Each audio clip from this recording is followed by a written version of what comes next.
Tekne kazasında kurtulan isim herkesi şaşırtacak. Bu kişi Doğa mı, Işıl mı? Dizide yeni senaryoların başlamasıyla beraber tansiyonu yükseltecek sürpriz kaoslar da başlıyor. Salkım'ın gizli sırrı ne? İkinci bir pembe vakası mı yaşanacak?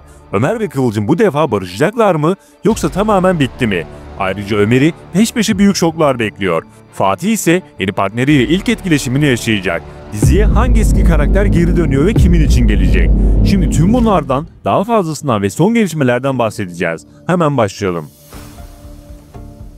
Abdullah ve Salkım'ın Şimşek kızıyla evlenmesiyle birlikte dizide ikinci pembe dönümü hayırlı olsun diyebiliriz. Çünkü Salkım'ın karakteri Pembe ile büyük bir benzerlik gösterecek.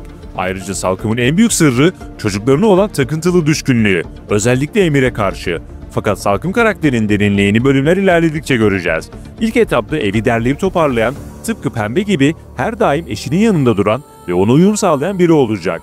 Ünalların dünyasına adım atarak kendine yazık etti çünkü Kaos Denizi'nde yüzmeye başlayacak. Kızı Elif'le beraber Abdullah'ın evine yerleşti ve daha ilk dakikadan Nursema'dan nasibini aldı. Üstelik Nursema sanki karşısında düşmanı varmış gibi davranıyor. Tabii o kadar olaydan sonra böyle davranış bozuklukları normal. Bunun yanı sıra Salkım'ın kızı Elif zamanla Fatih'e karşı platonik duygular besleyebilir. Emir'in ise ilk etapta annesiyle beraber Ünalların evinde yaşaması beklenmiyor. Öte yandan ilginç bir tesadüfle yine Kıvılcım ve ailesi Ünallardan bir türlü kopamıyor. Çünkü Çimen'in müstakbel kayınvalidesi Abdullah'ın eşi çıktı. Böylece Pembe ve Doğa senaryosunun bir benzerini Salkım ve Çimen arasında izleyeceğiz. Çimen'i şimdiden geçmiş olsun diyebiliriz. Çünkü Salkım'ın oğluna karşı sıra dışı bir düşkünlüğü var. İki aile arasındaki görüş farklılıkları, kültürel ayrımlar yeni çatışmalara sebep olacak. Özellikle yakında Salkım ve Kıvılcım arasında büyük gerilimler başlayacak. Bu hikayede muhtemelen yanan Çimen ve Emir olacak. İleride evlenseler bile kaoslar bitmeyecek. Şimdi gelelim diğer gelişmeleri ve tekneden kimin sağ çıktığına. Ömer, Kıvılcım'la boşandıktan sonra yeni bir dünyaya giriş yaptı. Ömer'i yeni dünyasında hesaplaşmalar, çatışmalar, mafyatik senaryolar bekliyor. Hikmet'e verdiği sözü tutan Ömer, resmen Keskin ailesiyle işbirliği yaptı ve planları tıkır tıkır işliyor. Peki ya Ömer, Hikmet konusunda yanılıyorsa? Asıl kötü olan, geçmişte saldırıyı düzenleyen kişi gerçekten Hikmetse bu durum Ömer'i büyük bir çıkmaza sürükler. Ancak eğer geçmişteki saldırıyı Tuncay bilerek ayarladıysa bu şekilde Başak'ın babasından nefret etmesini sağlamış olur. Evet, Ömer Keskin ailesine bulaşarak Ünalları yeni bir maceraya doğru sürüklemiş olacak.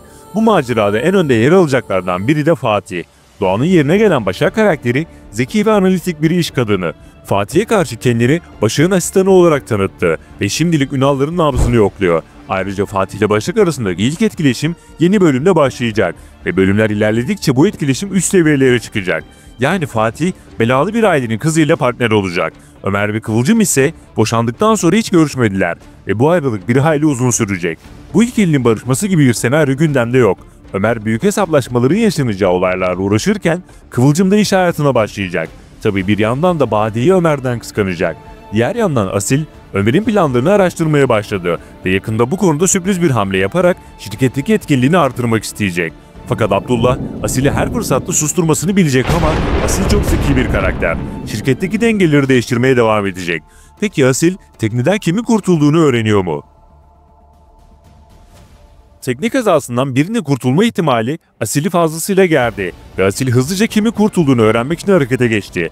Eğer bu kişi teknenin kaptanı değilse akıllara gelen ilk ihtimal elbette Işıl. Çünkü hem Doğa karakterini canlandıran Sıla Türkoğlu hem de Mustafa karakterini canlandıran Emre Altıntoprak geçtiğimiz hafta veda paylaşımı yayınlamıştı ve setleri bu iki karakteri bir veda düzenlenmişti. Kısacası bu ikilinin dönmesi imkansız.